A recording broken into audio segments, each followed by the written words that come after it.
अम्मा बाद फौज बिल्लाहि मिनश शैतानिर रजीम बिस्मिल्लाहिर रहमानिर रहीम वल्लाहुल खालिकुल बारिउल मुसव्विर सदक़ल्लाहुल अलीयुल अज़ीम वक़ाल नबी सल्लल्लाहु अलैहि वसल्लम मन युरिदिल्लाहु बिही खैरन युफ़क़्क़िहु फ़िद्दीन और कमा क़ाल रसूलुल्लाह सल्लल्लाहु अलैहि वसल्लम। सलात शरीफ पढ़ो।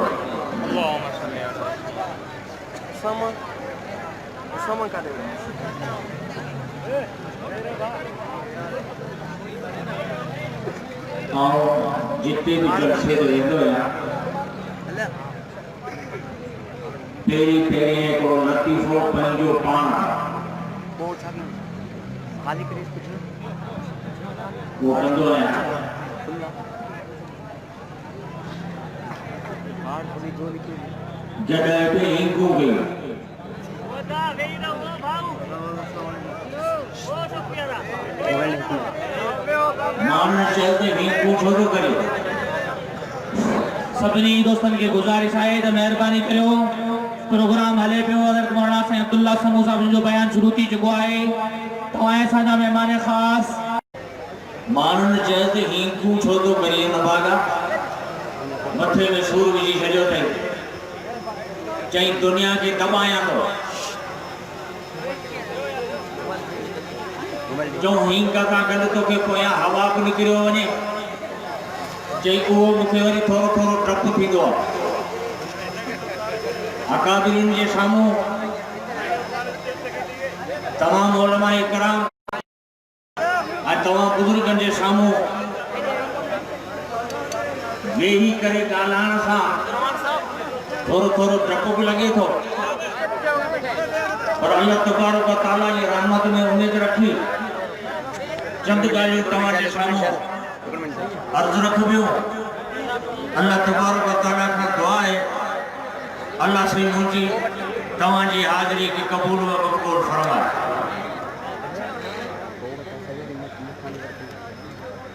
जमीन बिछाना हुई आसमान वो हो जबल समुद्र वहा दरिया तला मलाइके मलाइकन इबादत भी कई बे के सजदे में के रुकुओं में के कियाम के अंदर रसूलुल्लाह सल्लल्लाहु अलैहि वसल्लम ने फरमायो मेराज वाली रात आऊं आसमान दे वेस पेरी आसमान दे मु मलाइके देखा जेके अल्लाह अकबर करे कियाम के अंदर आई अरबे खरबे सालू गुजरी वयूं उन्हन जो कियाम खत्म न तो थिए बे आसमान दे मु मलाइके ॾिठा जेके रुकू जे अंदर अरबे खरबे सालू गुजरी वयूं उन्हन जो रुकू खत्म न तो थिए बे आसमान जे मलाइके मु ॾिठा सजदे जे अंदर कायदे जे अंदर अरबे खरबे मलाइके जिनके सालों गुजरी हुई उन्हें हिकड़े हिकड़े रुकन के अंदर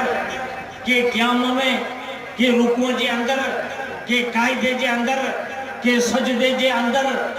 मलाइकन जो किबलो बैतुल मामूर देखे रोजानी 70,000 मलाइक इबादत करता तवाफ था करन जे हिकड़ो चक्कर दिनो पूरी जिंदगी वरी उनके वारो को दो मिले एडी सारी मखलूकात मलाइकत की अल्लाह जी इबादत में लगी पया न के खाइन न को पियन न को बनियो न को बारा न को माल न को औलाद न को शादियों अल्लाह ही अल्लाह खैर सलाह अल्लाह जो हुक्म थो इबादत करो इबादत में लगी जान अरबे साल खानू गुजरी वयूं हिकड़े हिकड़े रुकन में आइन साहबा अर्ज कयो या रसूलुल्लाह सल्लल्लाहु अलैहि वसल्लम आखिर ये जिघा क़याम एडा वडा सजदा आखिर खत्म करे थींदा पाण फरमायूं क़यामत कायम थींदी आसमान डायो वेंदो उन टाइम ते ये मलाइका उठी बीहंदा बारगाह इलाही जे अंदर पर ॾकंदा बीठा चवंदा या अल्लाह तुंहिंजे इबादत जो जेको हक़ हो वो असां खां अदा कोन थियो आहे असांखे पंहिंजे फज़ल सां माफ़ कर एॾी वॾी मलाइकनि इबादत कई पे इबादत त असीं बि कंदा आहियूं पर असांजी इबादत इहा आहे जॾहिं असीं वांदा थियूं तंहिंखां पोइ असीं इबादत कंदा आहियूं बाबा हल अॼु यारोदारी जे अंदरि वॾो इज्तिमाई जलसो आहे हल आलम सबोरा आया आहिनि हली जलसो ॿुधी अचूं चई साईं ही गाॾो घर बीहारे गजर खपाए पोइ अचां थो जेॾी महिल वांदा थींदा आहियूं पोइ असीं इबादत कंदा आहियूं बाबा हल नमाज़ ते रश लॻी पई आहे थोरो गिराक घटि थियनि पोइ अचां थो नमाज़ ते इबादत असीं बि कंदा आहियूं पर जॾहिं वांदा थियूं पोइ असीं इबादत कंदा आहियूं जिनमें उनखे न को धंधा आहिनि न को खाइनि पीअनि था बसि रब जो हुकुम थियो इबादत में लॻी विया अल्लाह जी तस्बीह सनाननि सारा मुंहिंजी 24 कलाक लॻा पिया आहिनि अल्लाह तबारक तआला मलाइकनि सां मुखातिब थियो फरमाई इन्नी जाइलुन फिल अर्ज़ि खलीफ़ा ऐं माण्हू थो ठाहियां मलाइकनि चयो या अल्लाह माण्हू खे न ठाहे तुंहिंजी इबादत अल्लाह तबारक तआला मलाइकनि जी कोन ॿुधी हज़रत आदम अलैहिस्सलाम खे पैदा कई यानी इंसान खे पैदा कई छाजे करे त रब जूं खोड़ सारियूं सिफ़तूं हुयूं इहे ज़ाहिर त थियनि इहे ज़ाहिर तॾहिं थींदियूं जॾहिं इंसान मैदान में अचे मलाइकनि खे उन नेमतनि जी करोड़ा नेमतूं आहिनि जिन जी जॾहिं इंसान अचे मैदान तॾहिं उहे रब जूं नेमतूं ऐं खोड़ सारियूं शयूं आहिनि उहे ज़ाहिर थियनि जेके इंसान था इस्तेमालु कनि अल्लाह तबारक तआला मलाइकनि जी कोन ॿुधी हज़रत इंसान खे पैदा कई छाजे करे त रब पंहिंजी सुञाणप ते कराई अल्लाह साईं पंहिंजी खुदाई ते ॾेखारी जहान वारनि खे त आऊं रब आहियां इहो न मिसाल हिकिड़ो तव्हांखे ॾियां आऊं आयो आहियां टंडे ॼाम मां हिते जलसे ते जेकॾहिं आऊं ऐलान करियां दावत ते त आऊं वॾो बोरची आहियां तव्हां चवंदा मुला तूं बोरची कॾहिं थियो इहे असां त तोखे कॾहिं कोन ॾिठो आहे तूं उते ज़रे यूनिवर्सिटी कानूनी में पिनी खाई वरी असांजे लाइ फिरी बोरची थियो इहे असां तो एतबार कोन कंदासीं तूं कूड़ो इहे पर सचपच तव्हां शादी करो जलसो करो का तकलीफ़ तव्हांजी हुजे आऊं अचां तव्हांखे मानी ठाहे एड़ी चांवर पटाटा हुजनि तव्हांजी अहिड़ी बिरयानी तयारु करे ॾियां तो खुशबू वञी खिपरे निकिरे पोइ त तई मञींदा त बाबा रुगो मुलम कोन्हे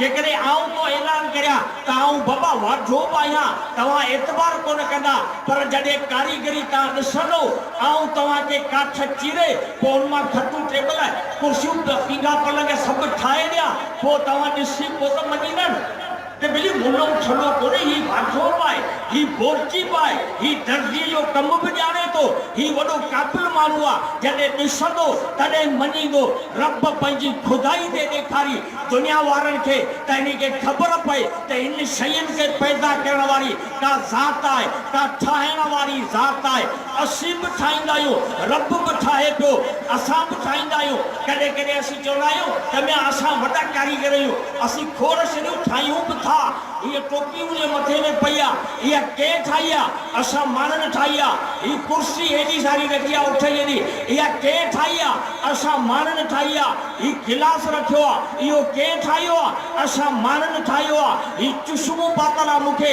इहो कंहिं ठाहियो आहे असां माण्हुनि ठाहियो आहे हीअ लाउट रखी आहे अॻियां इहो कंहिं ठाहियो आहे असां माण्हुनि ठाहियो आहे असीं बि कारीगर आहियूं पर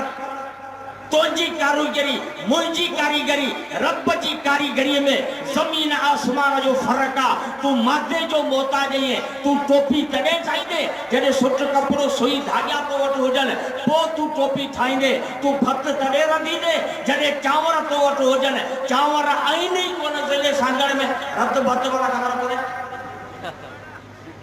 रधंदो कोन रंधबो चावर कोनेगा मानी तू तने पचाई दे जदे तो वट अटो हुजे अटो इमरान खान में बागी जी हुकूमत आए कोन हलो पचायो मानी ए मानी सामा बचाई अटो कोने को अटो कोने मानी कोने ठंडी तुम्हारी कारीगरी पूरी भी रे तू सामान जो मोता जाइए तू माते जो मोता जाइए जदे सामान तो वट हुंदो तो तू शय का ठाए दुनिया के कारीगरी देखारी ने ताऊ हेरो काबुल मानो या तुम्हारी कारीगरी माते ने बंदा माते जो तू मोता जाइए पर रब जदे शरीर के ठायन ते आयो तरे हिन कायनात के तखलीक दे नहीं त ठाई हाने तोखा तो पूछा दे खबर अल्लाह साईं ये जमीन छामा ठाई तू चवंदे मिट्टी मां हल बुधाए मिट्टी छामा ठाई और कैरी के तो भाई मिट्टी द पाना अक्तियाव पड़े ली बस द्वारो के इल्म पूरो करे वो केड़ियो शयू हुयो अल्लाह सही जमीन छामा ठाईया आसमान छामा ठाई केड़ियो ने में चादरू लगलो ने के खे ठीको दे नहीं केड़ा मिस्त्री ते आया इन में सरया लगलन जा काठ लगलन ये हेदी सारी छित मथा खड़ी करे ब्यारैया या एकड़ी छित कोने फरमाई अल्लजी खलक सबा समावातुन तेबाका सत आसमान एक बे जे मथा 500 सालन जे पंधर ते को रखयान खलक समावात बे गैर अमदिन तरौ नहा नको थंबदना नको थोड़ू मुदिनोल केड़ियो शयू हुयो रब इन कायनात के ठायो जानवर छामा ठाया मानू छामा ठाया एला अराद शयन अय यकूल लहू कुन फयकूल रब जदे ठायण ते इंदो तदे सिर्फ आदर दींदो थी तो वा शय ठई पवे बस रब जो सिफत हुई रब खालिका रब मालिका रब राज़िका रब रहीमा रब गफूरा रब बाठारोआ रब सतारा रब ढके थो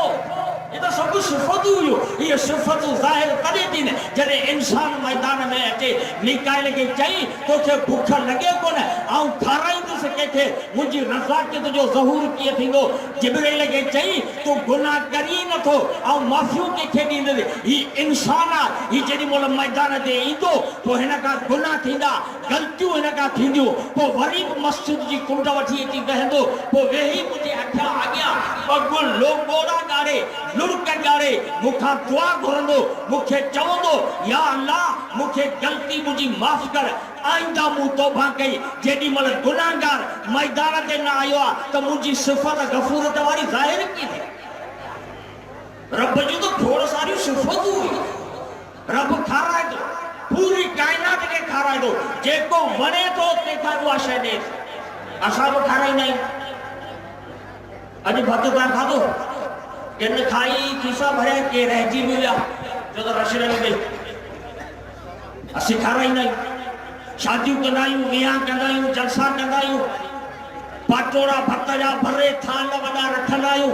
माण्हुनि खे दावत ॾींदा आहियूं अची खाओ पर कॾहिं के माण्हूअ खां पुछो ने तूं छा खाईंदे तोखे दावत तो दिया तू अच नवाब शाह तोखे दावत तो दिया पर खाईंदे छा एड़ो खत को कागज तव्हां वटि कॾहिं आयो आहे जंहिंमें लिखल हुजे त तूं छा खाईंदे न न असीं दावत ॾींदा आहियूं जे माण्हुनि खां पुछंदासीं त तूं छा खाईंदे त मुर्गो ॻिची में पइजी वेंदा पोइ 100 माण्हू 100 फरमाइशूं उन्हनि जूं हुजूं इन जे करे पुछंदा कोन आहियूं दस्तरखान लॻाए पोइ उन ते थाम रखंदा आहियूं भत रखंदा आहियूं हलवा ॿिया जेके रखी पोइ माण्हुनि खे चवंदा थी खाओ हाणे इहा ख़बर कोन्ह वठो त हिन 200 माण्हुनि मंझि शुगर जा मरीज़ घणा आहिनि जिन खे मिठो कोन थो वणे हिते मैदे जा मरीज़ घणा आहिनि जिन खे मिर्च कोन था वणनि असीं पुछंदा कोन आहियूं खाओ न खाओ तव्हांजी मर्ज़ी आहे इहो अथवा अॻियां रखियो आहे पर रब जॾहिं काइनात खे खाराइण ते आयो तॾहिं पूरी मखलूकात खे विहारे हिन रूए ज़मीन खे दस्तरखान बनाई पोइ सभिनी खां पुछे पियो छा छा खाईंदा कीड़ी खे बि कोन छॾई कीड़ी तू छा खाईंदी चई गुड़ जो ज़रो मूंखे खपे बिल्ला तू छा खाईंदे चई मूंखे कुआ खपनि कुता तू छा खाईंदे चई मूंखे हॾा खपनि पग पखी तू छा खाईंदे चई मूंखे जीत डेंड खपनि गिदड़ तू छा खाईंदे चई मूंखे डेंड खपनि हाथी तू छा खाईंदे चई मूंखे गुस्सो खपे उठ तू छा खाईंदे चई लाना ठबरू मूंखे खपनि घोड़ा तू छा खाईंदे चई मूंखे दाणो खपे मुला तू छा खाईंदे खिलो खिलो खिलो मुलना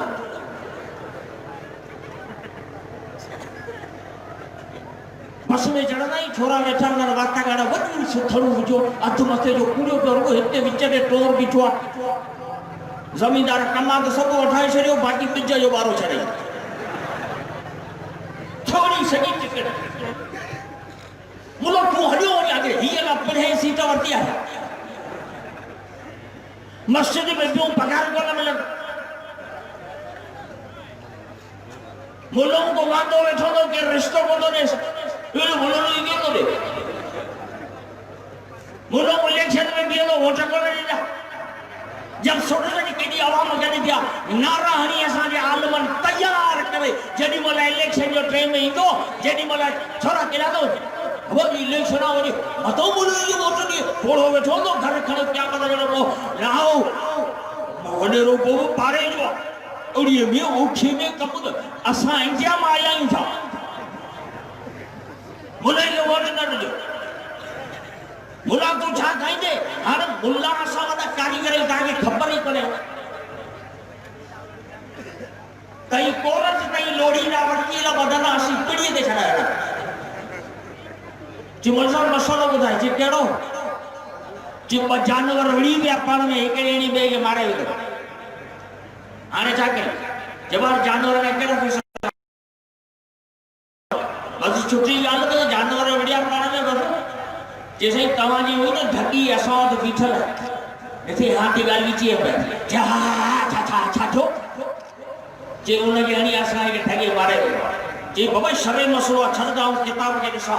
इहा फतवा ईअं कोन ॾिबी हाणे उहो पढ़िया हो ॼट हुन में इल्मु हो कोन हिन खणी बगदादी क़ाइदो चई ॾिस लिखियो पियो आहे अलॻि नंबर बे नंबर भऊ चटीअ में गहूं मूंखे भरे चलो मुला तो छा खाईंदे मुले खे खाइणो हलो इहो बि लौड़ वञो न मुले वरी मदद ॾिनी वॾी नंढी न वरी सुर तार सां इज़त सां हलवे जो नालो वरितई हलो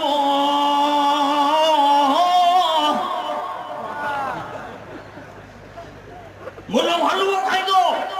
ऐं खाईंदो बि था असांजी ज़माने कोन खाईंदो मुलो कमाईंदो कोन मुलो वॾो ॿार कोन कंदो मुलो मच्छी कोन मारींदो मुलो ॾेर कोन विकिणंदो मुलो अंबनि जा ठीका कोन खणंदो मुलो कचू कोन विकिणंदो मुलो धारा कोन हणंदो मुलो बसियुनि में माण्हुनि जा खीसा कोन कटींदो मुलो सिगरेट कोन विकिणंदो मुलो जेको आहे कमकार कोन कंदो मुलो हिन क़ुरान जी ख़िदमत कंदो वेहंदो सॼो ॾींहुं मस्जिद मदरसे में पाईंदो बि सुठो खाईंदो बि सुठो असांजे मौलवी साहब जे मथे में कोटी जे अची जेके अधमन पुली ॾिनल हुई सॼी बिलू थी वई तव्हांखे इंजे ई मसलो थी मुल्लनि खे अल्लाह ताला इज़त ॾिनी आहे हिन क़ुरान जे करे मुल्ला क़ुरान जी ड्यूटी पियो करे छो अल्लाह तबारक ताला फरमायो अहिड़ो दुनिया में कोई किताब कोन्हे जंहिंजे लाइ इहो सर्टिफिकेट हुजे अल्लाह सी फरमाए थो हिन क़ुरान खे नाज़िल असां कयो आहे हिन जी हिफ़ाज़त बि असां कंदासीं इन्ना नहनु नज़्ज़लना ज़िक्र व इन्ना लहू लहाफ़िज़ून असीं हिन जी हिफ़ाज़त कंदासीं ड्यूटी कंहिंजी लॻाई अल्लाह से हिफाजत तो करे रसूलुल्लाह सल्लल्लाहु अलैहि वसल्लम जी गार के अंदर ड्यूटी लगाए तो कोरी दे कबूतरी जी अल्लाह से हिफाजत तो करे बैतुल्लाह जी एबरा बादशाह लश्कर वठो बेचे हाथियुनि जो केके वडी कावर हुई अल्लाह से हिफाजत तो करे किबले जी ड्यूटी तो लगाए अबाबिल नंढड़न पखी जी अल्लाह ताला कुरान जी हिफाजत तो करे मुल्क पूरी टीमूं ठाही मुल्क कुरान में जेके मसला हुआ उते मुफ्ती जी टीम कम पई करे कुरान जी माना ऐं तर्जुमे लाइ उलमा जी टीम खड़ी करे छॾई कुरान जे सुर खे महफूज़ करण लाइ कारियुनि जी टीम कुरान में जेके मसला हुआ फुक़हा जी टीम कुरान जी आयतुनि जी हिफ़ाज़त लाइ हाफ़िज़नि जी टीम अरबे खरबे हाफ़िज़ हर साल पैदा करे इन साल जो उलमा लिखंदा 78 हजार हाफिज तैयार करके मदरसे में जाते कुरान की हिफाजत की खबरदार मौलवी साहब के वो गलत पढ़ी वे हाफिज बिठो मुसले थे 120 जे स्पीड में रमजान गर्मी में हाने वने पियो वतीन व ज़ैतून व तूर सीनीन व हाज़ल बलद अमीन लक़द ख़लक़नल इंसान फ़ी अहसनि तक़वीम सुम्मा रददना व असफ़ला साफ़िलीन इल्लल लज़ीना आमनू व अमिलुस सालिहात व तवासौ बिल हक़्क़ि व तवासौ बिस सब्र कोई हाफिज भी तो ठगा गड़ी कराई थी खबरदार पटड़ी ना लगी हुई है इल्लल लज़ीना आमनू व अमिलुस सालिहात फलो माजुरुल गैर गरीब पटड़ी में चढ़ी हो कुरान के आयत की हिफाजत ला अल्लाह ताला जे को है सो हफा हाफिज की टीम खड़ी करे बियारिया कुरान केड़े सुर में पढ़ दे सुर महफूजा सुर ना नहीं इंजने अल्लाहु अकबर बचायो जी मौलवी अंदर भांगे में ये भांगे जो सुरा वरी मोलू तो जो सुर कुदरत कया आसान एहसान केड़ा केड़ा दौलत छड्या भुलाए इंसान के वो सब यो छाए जी यो मौलूदा ही मौलूदा जो सुरा ही आजान जो सुरा ही बांग जो सुरा ही मौलूदा जो सुरा ही मदा जो सुरा मदा बदी पुराने जमाने में सिंधी में पढ़ा रहा है ऐसा ये बोलता राजा उन्होंने जो सुर वरी अलग वरी ब्या सुर मासी भोजा जो सुर टके जलालो जो सुर उर्स जो सुर फलाने जो सुर सब कुछ सुर आइन कुरान केड़े सुर में पढ़बो अल्लाह ताला सुर की हिफाजत कया कुरान यही पढ़बो जी रब पान पढ़ो कुरान यही पढ़बो जी मोहम्मद मुस्तफा पढ़ो कुरान यही पढ़बो जी सहाबा की जमात पढ़ो अबू बकर सिद्दीक पढ़ो उमर पढ़ो उस्मान पढ़ो अली अल मुर्तजा पढ़ो सवा लाख सहाबा पढ़ी ताबीन के पढ़ायो ताबीन तबा ताबीन के पढ़ायो आज नहीं ताई कुरान के सुर के महफूज करन ला अरबे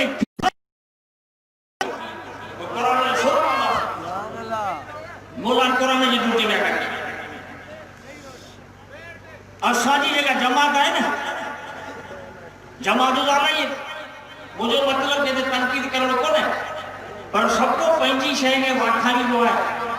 या मने के हमारा बकरी सड़ ले वठी आयो सफा ये मार्केट में ये गेरे ना कुरान या कसम जी ये असाजे गोठ में जेस्ती हुई जैसे सजो गोठ लस्सी मुझे खराब ये बाबा हुने में पांची शया वाखाने में जो पार्टी जा रही है नून लीग काफी लीग पिटियाई लीग ये बेले असाजी पार्टी है उन्हें जो करो नालो हटाने याद आ केड़ो नालो हाँ जमीयत उलमा इस्लाम दुनिया में एड़ी काम पार्टी कोने जेनो नालो कुरान में निकल हो जाए याद रखिए पीटीआई कुरान में लिखा नून लीग कुरान में लिखा मुस्लिम लीग काफी लीग जीम लीग ये लीग वो नहीं है कितने नालों लिखा पीपी और आज जो बताया ने असाजे पार्टी जो नालो जो को यो उलमा है ना कुरान में का जो वातसिमु बिहब्लिल्लाह जमीआ तो जमीन जो लफ्ज़ वर्तला इन्ना दीन इंदल्लाहिल इस्लाम इता इस्लाम जो लफ्ज़ उलमा वर्तवा इन्नमा यख्शुल्लाह मिन इबादिल उलमा टे लफ्ज़ जमीयत उलमा इस्लाम टे कमन साजा इन पार्टी है टे कमन केड़ा हिकड़ो कम इहो आहे त हिन अल्लाह जे धरती ते अल्लाह जो निज़ाम ॿियो कम आहे हिन मखलूकात जो गर्दन जेकॾहिं झुकियल हुजे त 24 कलाक रब जे चौखर ते हुजे न अॻियां के बुंड जे न अलम जे न कबर जे न के पत्थर जे अॻियां न के काठी जे अॻियां न के सूरत जे अॻियां न के मूरत जे अॻियां ही गर्दन तो जो झुकल हुजे त सिर्फ़ अल्लाह जे दर ते झुकल हुजे इहो असांजी जमात जो कम आहे जो जेको कम आहे असांजो इहो त मखलूकात जेकी आहे अल्लाह जी मखलूकात खे हक़ वारी ॻाल्हि ॿुधाई कुरान वारी ॻाल्हि ॿुधाई कूड़ ऐं जज़न कूड़ जज़न में मज़ो आउं तो अहिड़ो कूड़ हो कड़ो बोली वीचारो असांजो वणंदो ई न अदा काऊ उॾाम दे आयो रबी अव्वल जो महीनो हो जसद हिकिड़ो हॾो पियो काम उहो हॾो खयो हलंदो अचे हाणे भॼंदो अचे कब्रिस्तान में उहो हॾो काम खां किरी पियो उहो हॾो हो उर्स मुबारक जो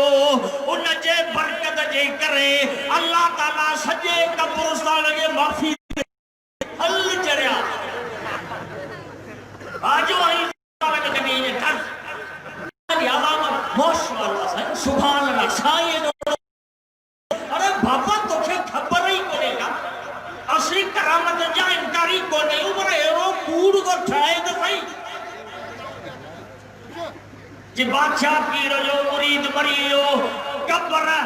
मलाइका कब्र में फिर आया सवाल बैठन मुनकर लगे मर रब्बुक मा दीनुक मन नबियुक हिन क्यारी खनी चई आऊं शाह जा कपड़ा धोंदो मुखे काई खबर कोने का मलाइका जा रब जे बारगाह में या अल्लाह तो जो बानू आयो आ तेखा पुछो ता इयो जवाब दियो दे ता आऊं शाह जा कपड़ा धोंदो अल्लाह से फरमायो बना के बात छड़ी दियो जेदी शाह की खबर पर होके बतावल हन मेरा दर्द एड़ा दर्द कोन हरदासी कुरान जी गाल बुधाइंदासी हक जी गाल बुधाइंदासी पोजे करे वक्त जा जाबर आया उन्हन के कन मामर ओटे गाल बुधाइंदासी जे करे परवेज मुशर्रफ आयो बुधाइंदासी नवाज शरीफ इंदो बुधाइंदासी बिया इंदा पीपीओ वारा इंदा शिया इंदा कादियानी इंदा मुनकर हदीस इंदा कुरान जा मुनकर इंदा खत्म नबूवत जा इंदा मुनकर सभनी के हक जी गाल बुधाइंदा रहंदासी बुधाइंदे बुधाइंदे हिकरा असांजा आलम सगोरा शहीद थी रब जे राह में वनी जन्नत में पहचान ॿिया इन मैदान ते लथलन तव्हां के दावतूं ॾेई रहिया अचो हक जे तरफ़ ही हक वारी जमात अथव जीअं हेॾो सारो अजमो अॼु ॾिसूं पिया असां ॾाढा ख़ुशि थिया थी अल्लाह ताला इहा तव्हांजी महिनत क़बूल करे पर वरी जेॾी महिल इलेक्शन जो टाइम थो अचे जाबरनि सां जंग करण जो टाइम थो अचे उन टाइम ते बि तव्हांजो इहो ई संदरो बदल हुजे इंशाअल्लाह असीं उमेददार रखूं हक़ जी ॻाल्हि कंदा रहंदासीं ॿुधाईंदा रहंदासीं ॿुधाईंदे ॿुधाईंदे जेकॾहिं जान वई हली त घोरी जान जतन था वमा तौफ़ीक़ इल्ला बिल्लाह आलम सगोरा